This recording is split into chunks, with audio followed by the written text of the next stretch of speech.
बिस्मिल्लाहिर्रहमानिर्रहीम। मैं सफ़ीर अब्बास उम्मीद करता हूँ कि आप लोग खैरियत से होंगे। मुहर्रम का महीना है तो बात करेंगे शहीद करबला जवानान जन्नत के सरदार हज़रत इमाम हुसैन अलैहिस्सलाम की।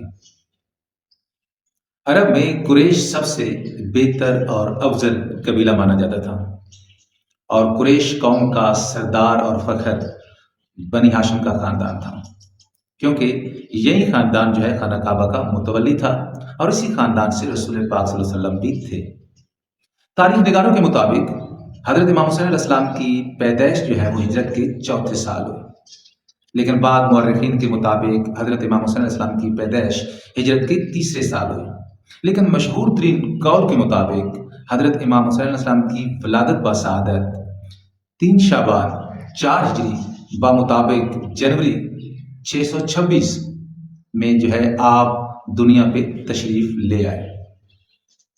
आपके दादा हज़रत अबू तालिब अलैहिस्सलाम रसूल पाक सल्लल्लाहु अलैहि वसल्लम के सगे चचा और जिन्होंने आप सल्लल्लाहु अलैहि वसल्लम की परवरिश की। आपकी दादी फातिमा बिनते असद रसूल पाक सल्लल्लाहु अलैहि वसल्लम की सगी चची और हज़रत अबू तालिब की बीवी। आपके वालिद अमीर अल मोमिनीन, लोगों के मुश्किल कुशा, मौलाए कायनात हज़रत अली इब्न अबी तालिब, जिनकी परवरिश रसूल पाक सल्लल्लाहु अलैहि वसल्लम ने खुद की। आपकी वालदा माजिदा हज़रत फातिमा ज़हरा सलामुल्लाह अलैहा, जो कि रसूल पाक सल्लल्लाहु अलैहि वसल्लम की बेटी है। तो इस तरह आप सैयद फातिमा ज़हरा सलामुल्लाह अलैहा की औलाद होने की वजह से आले रसूल में से थे, और जैसा पाक तैयब हस्ब नसब ख़ानदान हज़रत इमाम हुसैन अलैहिस्सलाम को नसीब हुआ, दुनिया में किसी को नसीब नहीं हुआ। जब हुसैन दुनिया में तशरीफ़ लाए तो आपको रसूल पाक सल्लल्लाहु अलैहि वसल्लम की खिदमत में ले जाया गया ताकि आप नाव मौलूद का जो है वो नाम मुंतखब करें। तो जैसे हुसैन को आपके पास लाया गया तो आपने कहा कि ये कैसे मुमकिन है कि मैं अल्लाह पाक से सबकत ले जाऊं। तो उसी इसना में जिब्रील अलैहिस्सलाम नाजिल हुए तो उन्होंने कहा कि ऐ रसूल, अली को आपके साथ निस्बत और वसीयत ऐसी ही है जैसे हारून को मूसा से थी, तो लिहाजा आप अपने इस फर्जंद का नाम फर्जंद हारून के नाम पर ही रखें, जिसका नाम शब्बीर था। तो रसूल पाक सल्लल्लाहु अलैहि वसल्लम ने फरमाया कि मेरी ज़ुबान तो अरबी है। तो जिब्रील अलैहिस्सलाम ने अर्ज़ की कि या रसूल अल्लाह, फिर आप इसका नाम हुसैन रखें। तो इस तरह आपने नौ मौलूद का नाम जो है वो हुसैन का मुंतखब किया या इंतखाब किया। अस्मा बिन्त उमैस रवायत करती है कि मैं हज़रत इमाम हुसैन अलैहिस्सलाम को रसूल पाक सल्लल्लाहु अलैहि वसल्लम की खिदमत में लेके गई। जब मैंने हज़रत इमाम हुसैन अलैहिस्सलाम को रसूल पाक सल्लल्लाहु अलैहि वसल्लम की गोद में दिया तो आप सल्लल्लाहु अलैहि वसल्लम आपको उठा के रोने लगे, गिरिया करने लगे। तो मैंने अर्ज़ की, या रसूलल्लाह सल्लल्लाहु अलैहि वसल्लम, मेरे माँ बाप आप पे कुर्बान, आखिर आपके रोने की वजह क्या है? तो आपने फरमाया, ऐ अस्मा, मेरे इसी फर्जंद को मेरी उम्मत का एक सितमगर टोला शहीद कर देगा, जिससे खुदा उन्हें मेरी शफात से महरूम रखेगा। इस तरह की बेशुमार रवायात हैं जो कि आप सल्लल्लाहु अलैहि वसल्लम से जो है मिलती हैं। रसूल पाक सल्लल्लाहु अलैहि वसल्लम जो है वो हज़रत इमाम हुसैन को अपनी गोद में लेके जो है वो रोने लगे, गिरिया करने लगे। हज़रत इमाम हुसैन अलैहिस्सलाम के अयाम नौनिहाली के दिन बड़े खूबसूरत और यादगार दिन थे।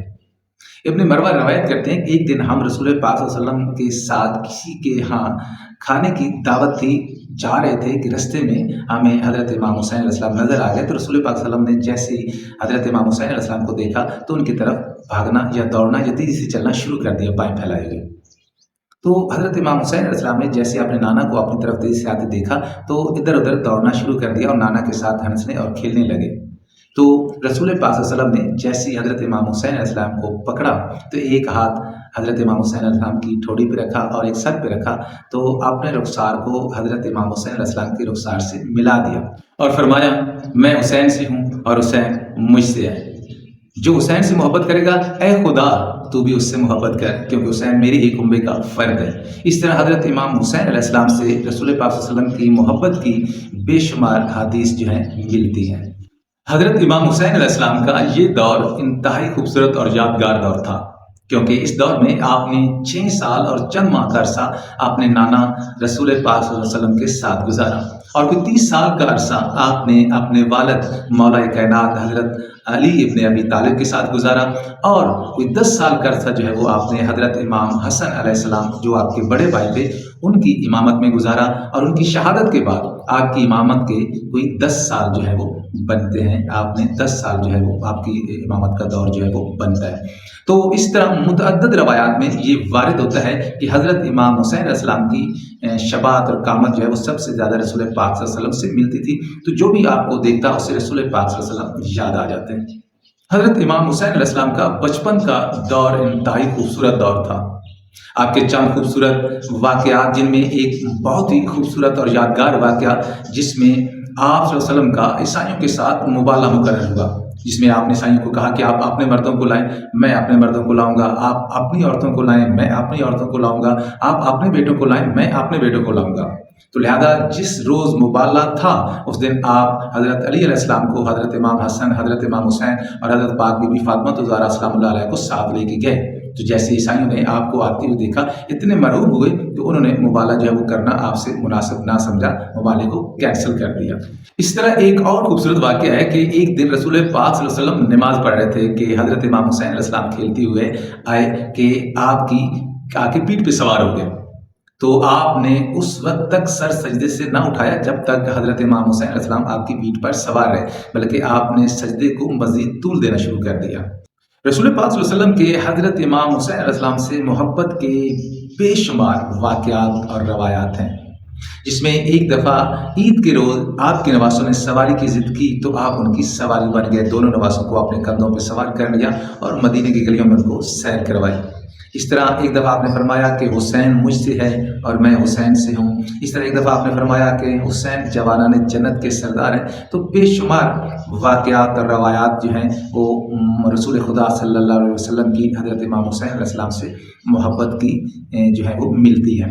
اگر بات کریں حضرت امام حسین علیہ السلام کی تعلیم اور تربیت کی، جو جس بچے نے رسول پاک صلی اللہ علیہ وسلم کی گود میں پرورش پائی ہو، جس نے امیر المومنین حضرت علی علیہ السلام کے زیر سایہ زندگی گزاری ہو، جس نے پاک فاطمہ الزہرا سلام اللہ علیہ کی گود میں پرورش پائی ہو، تو وہ بڑا ہو کر حسین ہی بنے گا۔ حضرت امام حسین علیہ السلام شادی کی عمر کو پہنچے تو آپ کی شادی شاہ ایران کی بیٹی شہر بانو سے ہوئی، جس میں سے آپ کے 4 بیٹے اور 3 بیٹیاں، جن میں 4 بیٹے جن کے نام حضرت امام زین العابدین، حضرت علی اکبر، حضرت علی اصغر اور حضرت جعفر، جو کہ بچپن میں ہی فوت ہو گئے۔ 3 بیٹیاں جن میں سب سے بڑی بیٹی فاطمہ کبریٰ، فاطمہ صغریٰ اور حضرت سکینہ سلام اللہ علیہا ہیں۔ یزید ولید انتہائی ظالم اور کینہ پرور شخص تھا۔ اس نے ولید ابن عتبہ جو کہ مدینہ کا حاکم تھا اس کو خط لکھا کہ وقت کے خلیفہ کا انتقال ہو گیا، تو لہٰذا آپ مدینہ میں لوگوں سے میرے لیے میرے نام پہ بیعت لیں، جو لوگ بیعت کریں ٹھیک ہے، جو بیعت نہیں کرتے، بیعت کرنے سے انکار کریں، ان کا سر کاٹ کے میرے پاس بھیج دیں۔ لوگوں نے بیعت کر لی تو 4 لوگ ایسے تھے جنہوں نے بیعت کرنے سے انکار کر دیا، جن میں حضرت امام حسین علیہ السلام، جس میں عبد الرحمن ابن ابو بکر، جس میں عبداللہ ابن عمر اور عبداللہ ابن زبیر، یہ 4 ایسے لوگ تھے جنہوں نے بیعت کرنے سے انکار کر دیا۔ ولید ابن عتبہ نے حضرت امام حسین علیہ السلام کے پاس اپنا حکم بھیجا اور دربار آنے کا کہا۔ حضرت امام حسین علیہ السلام اپنے 30 آدمیوں کے ساتھ دربار تشریف لے گئے اور عتبہ نے آپ کو حالات سے اطلاع دی اور بیعت کرنے کا کہا، جس پر آپ نے کہا کہ کل جب مسجد میں لوگ جمع ہوں گے تو میں وہاں پہ اپنا خیال بتا دوں گا۔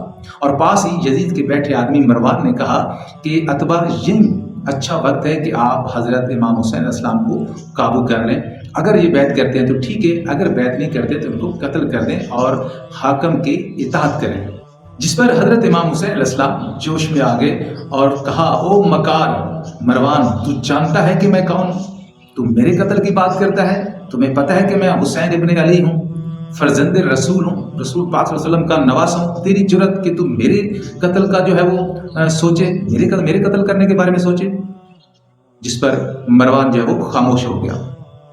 حضرت امام حسین علیہ السلام جب ایسے حالات دیکھے اور حاکم وقت، حاکم مدینہ کے ساتھ مخالفت مول لینے سے آپ نے بہتر سمجھا کہ میں مدینہ سے مکہ روانہ ہو جاؤں، تو آپ اپنے نانا کے روضے پر آئے، اپنے نانا کے روضے کو رو رو کر الوداع کیا کہ نانا میرا آخری سلام ہو، اور آپ اپنے اہل و عیال بچوں کے ساتھ جو ہے مدینہ سے روانہ ہوئے اور مکہ چلے گئے۔ 3 شعبان 60 ہجری کو آپ جو ہے وہ مکہ پہنچ گئے۔ اہل اسلام کے نزدیک مکہ امن کی جگہ ہے، امن کا گھر ہے، یہاں پہ قتل کرنا، خون خرابہ کرنا گناہ ہے، تو لہذا آپ خوف سے امن کی جگہ پہ آ گئے اور 3 مہینے رمضان، شوال اور ذی القعدہ جو ہے وہ آپ مکہ میں پرامن طریقے سے رہے۔ जब आप मक्का में थे तो हज के अयाम आ गए और हज के दिनों में ये खबर उड़ी कि हाजियों के भेद में लोग आपको कत्ल करने के लिए आ गए हैं, क्योंकि मक्का अमन का घर है। काबा में कत्लो गारत खून करना जो सख्त गुनाह है, मायूब है। तो आप नहीं चाहते थे कि मेरी वजह से खाना काबा में, खुदा के घर में किसी किस्म की खून रेजी होगा। तो लिहाजा आपने हज को उम्रे में तब्दील किया और इसके साथ ही आपने कूफा जाने का इरादा किया, क्योंकि कूफा वालों के आपको ख़त आ रहे थे कि आप हमारे पास तशरीफ़ ले आएँ। तो लिहाजा आपने वहाँ से कूफा जाने का जो है वो इरादा किया। आप मक्का से चंद मील के फासले पर मंजिल सलबिया पहुँचे, वहाँ पे क़याम किया। तो वहाँ पे एक शुतर सवार आपको आके मिला और उसने आपको मुस्लिम बिन अकील की शहादत की खबर सुनाई और कूफियों की बेवफाई के बारे में बताया। तो लिहाजा वहाँ पे आपने अपना इरादा तब्दील किया और अपने साथियों को कहा कि मेरे दुश्मन मेरी जान को आ गए, तो लिहाजा मैं चाहता हूँ कि जो लोग आप में से जाना चाहते हैं वो चले जाएँ। तो काफ़ी सारे लोग वहाँ से आपका साथ छोड़कर चले भी गए।